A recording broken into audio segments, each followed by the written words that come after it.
December 12th, 1978. A single man walks silently through a Montana forest, carrying nothing but a backpack and a journal. He is wanted across the entire United States. The FBI has poured millions into tracking him down, deploying hundreds of agents, helicopters, and surveillance teams. Yet for 17 years, he has remained invisible. Not because he's lucky, but because he's brilliant. Every bomb he builds, every move he makes is calculated. Every letter he sends to the authorities is a message and a taunt. And the most incredible part, despite the FBI's entire intelligence apparatus, they cannot catch him. This isn't just a criminal. It's a mind so methodical, so precise, it becomes a man unlike any in American history. By the end of this video, you'll understand how one man turned the greatest law enforcement agencies in the world into spectators of his game. Hi everyone, my name is Jack, and let's start the video. May 22nd, 1942, in Chicago, Illinois, a child was born who would later force the FBI into the longest and most complex manhunt in its history. His name was Theodore John Kaczynski. From the very beginning, Ted was different. By the age of 6, teachers noticed something unusual. He wasn't just smart, he was unnaturally intelligent. While other children struggled with basic arithmetic, Ted solved complex problems effortlessly. His IQ was measured at over 160, placing him among the top fraction of 1% of the population. But intelligence came at a cost. Ted was small, socially awkward, and emotionally distant. Other children mocked him. Teachers admired his brilliance, but ignored his loneliness. He skipped grades repeatedly, not because he wanted to, but because the system pushed him forward faster than his emotional development could handle. At just 15 years old, Ted entered Harvard University. Imagine that. A 15-year-old boy, emotionally undeveloped, suddenly placed among adults in one of the most competitive academic environments in the world. Harvard wasn't kind to him. He lived in isolation. He spoke little. He observed everything. Classmates later recalled him as cold, detached, and invisible. But beneath that silence, something darker was forming. During his time at Harvard, Ted unknowingly became part of a psychological experiment. Studies designed to break down students emotionally under intense stress. Participants were humiliated, challenged, and psychologically pressured. For Ted, this wasn't just academic discomfort. It was trauma. By the time he graduated, his worldview had changed. He no longer trusted people. He despised authority. And he began developing a belief that modern society, technology, industry, progress was destroying humanity. After earning a PhD in mathematics, Ted became the youngest professor ever hired at UC Berkeley. On paper, he had everything. In reality, he hated it. He resigned without explanation. Then, he vanished.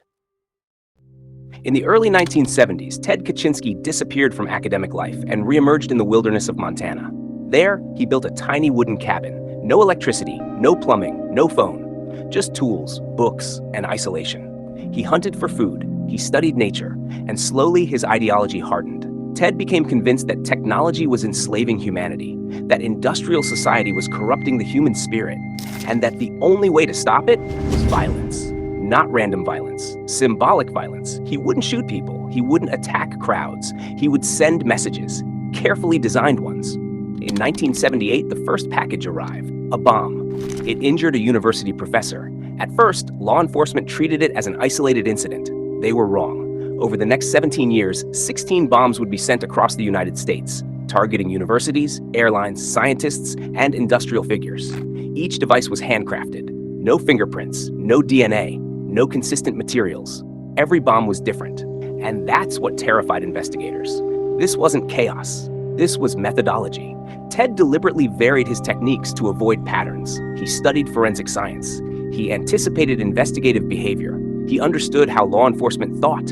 And he stayed one step ahead.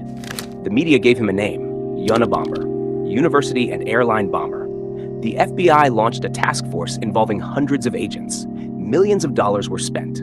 Surveillance was deployed nationwide, and still, nothing. No suspect, no location, no face, just fear. Ted Kaczynski didn't just build bombs. He built confusion. He sent letters to newspapers. He taunted investigators. He demanded attention, not for fame, but for ideology. He wanted the world to listen. Psychologists struggled to profile him. He didn't fit existing criminal models. He wasn't impulsive.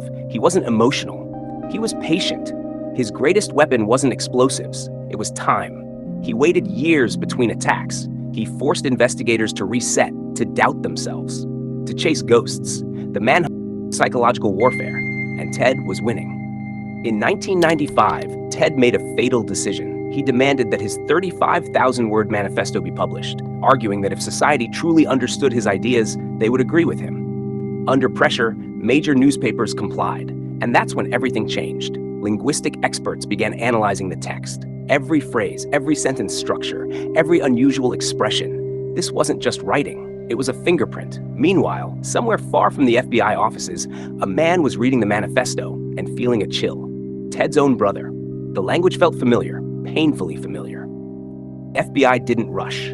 They built a quiet case. Surveillance confirmed a cabin in Montana. No technology, no communication, no mistakes.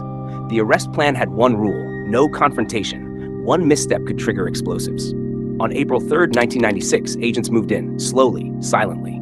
Ted Kaczynski opened the door, unarmed, calm. Inside the cabin, agents found bomb materials, journals, and drafts of the manifesto. The genius manhunt was over, not with gunfire. That's it for today. And if you want to watch more crime stories like this, make sure to subscribe to the channel. Until next time, goodbye.